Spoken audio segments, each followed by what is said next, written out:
Assalamu alaikum, dear students. I hope you all are fine. This is your computer class, and today we'll continue our chapter number 8, selecting and looping statements in QBasic. And our today's topic will be some basic statements in QBasic.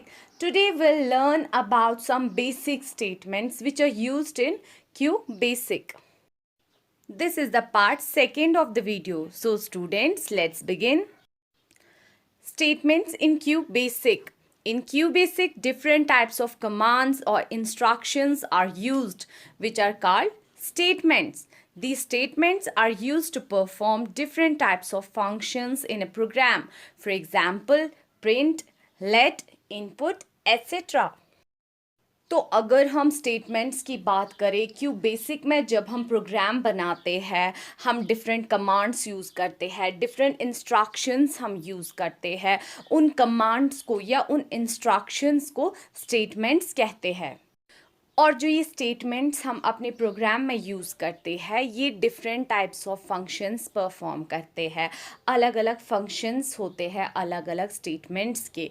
जैसे हमारे पास example है कुछ statements की, we are having print statement, let statement, input statement और भी बहुत सी statements हैं। तो चलिए अब हम कुछ बेसिक स्टेटमेंट्स के बारे में पढ़ते हैं जो हम QBasic में यूज़ करते हैं। तो हमारे पास स्टेटमेंट है जैसे CLS है, रेम है, लेट है, प्रिंट, इनपुट और एंड। आज हम इन स्टेटमेंट्स के बारे में पढ़ेंगे। So the first statement is CLS statement. It clears the previous output from the display screen and makes the screen blank. तो CLS यानी कि क्लियर स्क्रीन, ये स्टेटमेंट क्या करता है, ये हमारे आउटपुट स्क्रीन को क्लियर करता है। जो भी हमने प्रोग्राम्स रन किए होते हैं उनका रिज़ल्ट हमारी आउटपुट स्क्रीन पे होता है। तो CLS का काम होता है जो भी हमने प्रीवियस प्रोग्राम्स रन किए हैं आउटपुट स्क्रीन से उसके रिज़ल्ट्स को क्लियर करना, ताकि जो भी हम नया प्रोग्राम रन करेंगे तो हमें बस नए प्रोग्राम का रिज़ल्ट वहाँ पे शो होना चाहिए। The next statement is rem statement. Rem or remarks is non-executable statement. The program ignores what you write after rem in a line. Always leave a space after you write rem. तो RAM और remark statement एक non executable statement होती है, यानी कि हमारा programme इसको ignore करता है। जब हम प्रोग्राम अपना रन करते हैं तो ये स्टेटमेंट्स एग्जीक्यूट नहीं होती है। और हमेशा रेम स्टेटमेंट को यूज़ करने के टाइम रेम के बाद आप एक स्पेस डालेंगे और उसके बाद जो भी टेक्स्ट आपको नॉन एग्जीक्यूटेबल बनाना होगा वो आप वहाँ पे लिख देंगे। Now the next statement is let statement. It is used to assign the value in a variable.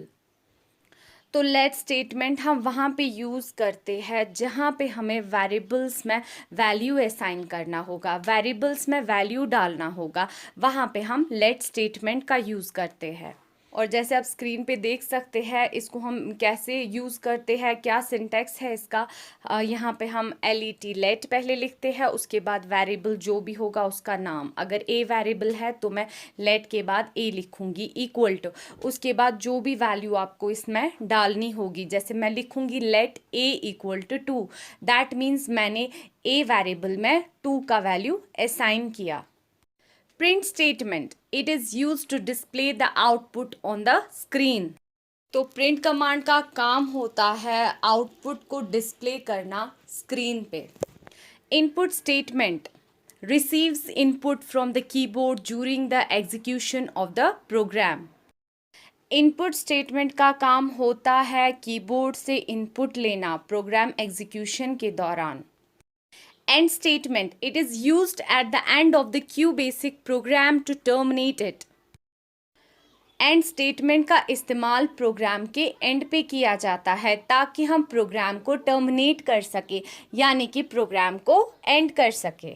तो अब हम प्रैक्टिकली सीखते हैं हम इन कमांड्स या इन स्टेटमेंट्स को कैसे यूज़ कर सकते हैं अपने प्रोग्राम में।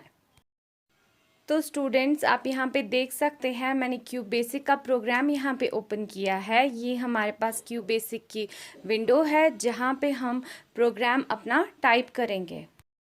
और प्रोग्राम टाइप करने के बाद हमें जब प्रोग्राम को रन करना होगा, एग्जीक्यूट करना होगा, तो आप रन में भी यहाँ पे जा सकते हैं या आप शॉर्टकट की F5 का यूज़ कर सकते हैं। तो सबसे पहले मैं यहाँ पे CLS टाइप करती हूँ और मैं F5 की प्रेस करूँगी। तो आप देखेंगे यहाँ पे जो आउटपुट स्क्रीन है वो ब्लैंक आ गया। CLS को अच्छे से समझने के लिए मैं यहाँ पे प्रिंट कमांड का यूज़ करूँगी। मैं यहाँ पे प्रिंट लिखूँगी और उसके बाद जो भी मैसेज मुझे प्रिंट करवानी है आउटपुट स्क्रीन पे वो मैं इन्वर्टेड कोट्स में लिख दूँगी। यहाँ पे मैं इन्वर्टेड कॉमास में यहाँ पे हेलो वर्ल्ड टाइप करूँगी और इन्वर्टेड कॉमास क्लोज कर दूँगी। मैं F5 की प्रेस करूँगी। आप यहाँ पे चेक करें, यहाँ पे मैसेज आ गया हेलो वर्ल्ड। तो अब मैं फिर से F5 की यहाँ पे प्रेस करूँगी, फिर से प्रोग्राम को रन करूँगी। तो आप यहाँ पे देखिए हेलो वर्ल्ड फिर से आ गया, पिछला आउटपुट भी वहीं पे रहा। फिर से मैं F5 प्रेस करूँगी तो तीसरी बार भी हेलो वर्ल्ड आ गया। तो जितनी बार मैं F5 की प्रेस करूँगी उतनी बार ये मैसेज वहाँ पे आएगा। दैट मीन्स कि पिछला आउटपुट वहीं पे सेव रहता है। तो अब मैं यहाँ पे CLS टाइप करूँगी, CLS यहाँ पे मैं टाइप करूँगी और मैं यहाँ पे प्रोग्राम को रन करूँगी। आप देखेंगे पिछले आउटपुट सारे क्लियर हो जाएंगे। तो ये देखिए बस अभी का आउटपुट मुझे यहाँ पे आया, प्रीवियस आउटपुट क्लियर हो गए। तो अब मैं यहाँ पे एक प्रोग्राम टाइप करूँगी जिसमें आपको मैं रेम स्टेटमेंट का इस्तेमाल कराना सिखाऊंगी। तो सबसे पहले मैंने CLS टाइप किया जिससे हमारा आउटपुट स्क्रीन क्लियर हो जाएगा। उसके बाद मैंने A = 100 लिया, B = 200। तो इन वेरिएबल्स में मैंने A में 100 वैल्यू असाइन किया, B में 200। उसके बाद मैं सम एक वेरिएबल लूँगी, सम इक्वल टू मैं कर दूँगी यहाँ पे A + B। दैट मीन्स सम में क्या हो जाएगा, A + B आ जाएगा सम में, दैट मीन्स 300। इसी तरह से मैं दूसरा वेरिएबल सब्ट्रैक्ट के लिए यहाँ पे लूँगी SUBT। यहाँ पे मैं सब्ट्रैक्ट के लिए दूसरा वेरिएबल यहाँ पे ले रही हूँ। तो आप देखिए उसमें मैं A - B कर दूँगी। दैट मीन्स सब्ट्रैक्ट वेरिएबल में क्या हो जाएगा, A - B हो जाएगा। और उसके बाद तो आप यहाँ पे देखिए अब मुझे प्रिंट करना है, मुझे क्या क्या प्रिंट करना है। एक तो मुझे सम प्रिंट करना है और दूसरा सब्ट्रैक्ट, क्योंकि मेरा यहाँ पे रिज़ल्ट इन्हीं में स्टोर हो गया, एक सम में और दूसरा सब्ट्रैक्ट में। तो मैंने प्रिंट सम किया, प्रिंट सब्ट्रैक्ट किया। तो अब मैं यहाँ पे F5 की प्रेस करूँगी। तो आप देखिए मुझे पहले सम में 300 यहाँ पे आंसर आया और सब्ट्रैक्शन में मुझे 100 यहाँ पे रिज़ल्ट आया। तो जितनी बार मैं इस प्रोग्राम को रन करूँगी तो मुझे ऐसे ही रिज़ल्ट आएगा 300 एंड 100, और जो पिछला आउटपुट है वो साथ साथ क्लियर हो जाएगा क्योंकि मैंने यहाँ पे CLS का यूज़ किया है। तो आप यहाँ पे देख सकते हैं ये कुछ ही लाइंस का प्रोग्राम है। कभी कभी हमारे पास प्रोग्राम्स बहुत बड़े होते हैं तो प्रोग्रामर्स उस टाइप कुछ इन्फॉर्मेशन या नोट्स उसमें ऐड करते हैं ताकि उनको पता चले ये कोडिंग किस पर्पज़ के लिए यूज़ की गई है। तो उस टाइम रेम स्टेटमेंट का यूज़ किया जाता है। तो जैसे मैं यहाँ पे रेम स्टेटमेंट यूज़ कर रही हूँ, मैंने टाइप किया रेम, फिर स्पेस दे के मैंने लिखा this program prints the sum and अब देखिए यहाँ पे डिफरेंस ऑफ 2 नंबर्स। तो यहाँ पे मैंने रिमार्क में क्या डाला कि ये प्रोग्राम प्रिंट करता है सम एंड डिफरेंस ऑफ 2 नंबर्स। तो अब आप देखिए अब मैं यहाँ पे F5 की प्रेस करूँगी तो मुझे सम एंड सब्ट्रैक्ट आया 300 एंड 100। बाकी रेम स्टेटमेंट के एंटर करने से कोई भी फ़र्क आउटपुट स्क्रीन पे नहीं आया। तो बस ये आपकी रिमार्क्स के लिए होता है, बस आपको पता चले कि ये प्रोग्राम किस पर्पज़ के लिए बनाया गया है, ये कोडिंग किस पर्पज़ के लिए बनाई गई है, बस उसके लिए हम रैम का यूज़ करते हैं। तो अब हम लेट स्टेटमेंट का यूज़ करेंगे। लेट स्टेटमेंट का यूज़ आप वेरिएबल्स में वैल्यू असाइन करने के लिए करते हैं। तो ये एक ऑप्शनल स्टेटमेंट है। तो यहाँ पे मैं टाइप करूँगी लेट A = 100 और दूसरी लाइन में लेट B = 200।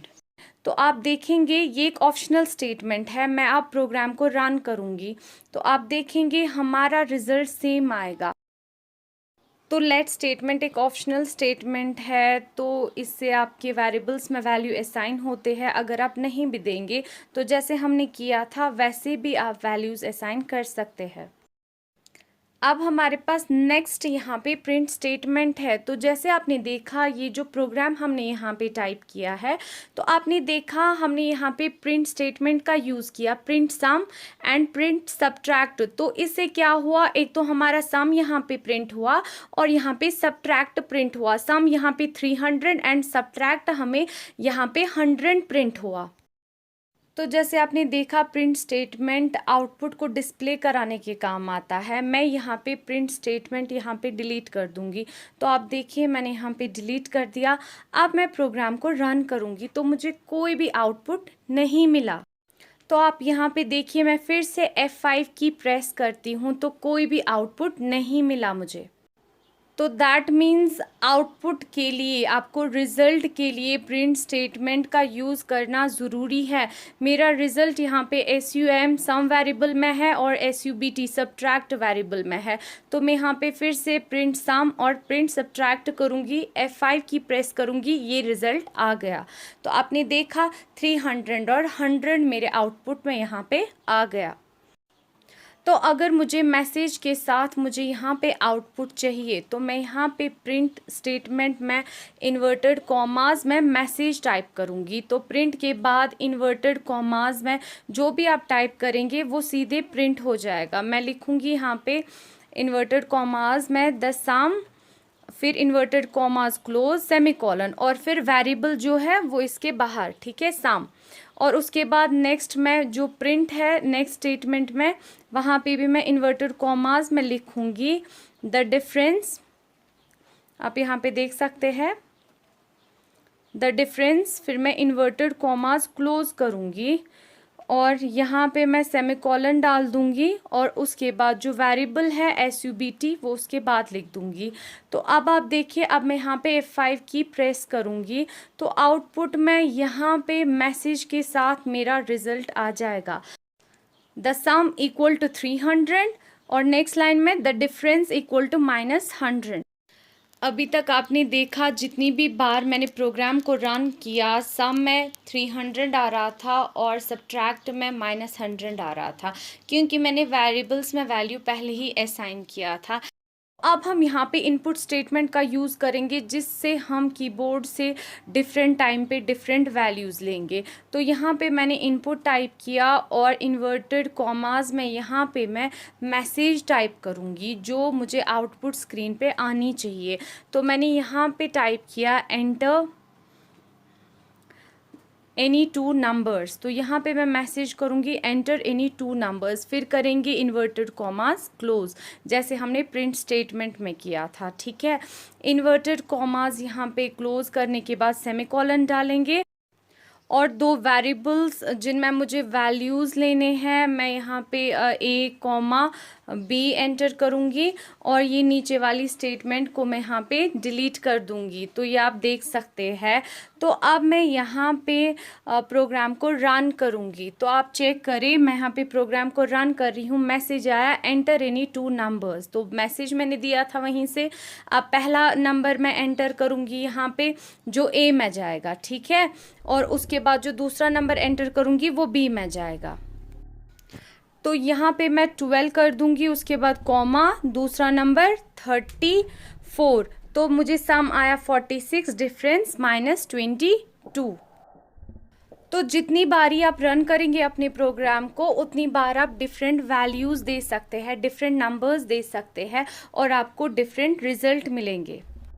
तो इसके बाद नेक्स्ट स्टेटमेंट है एंड। मैं यहाँ लास्ट पे एंड टाइप करूँगी। अब मैं प्रोग्राम रन करूँगी तो मैंने पहला वैल्यू 100 दिया, फिर 300। तो यहाँ पे सम 400 और डिफरेंस -200 आ गया।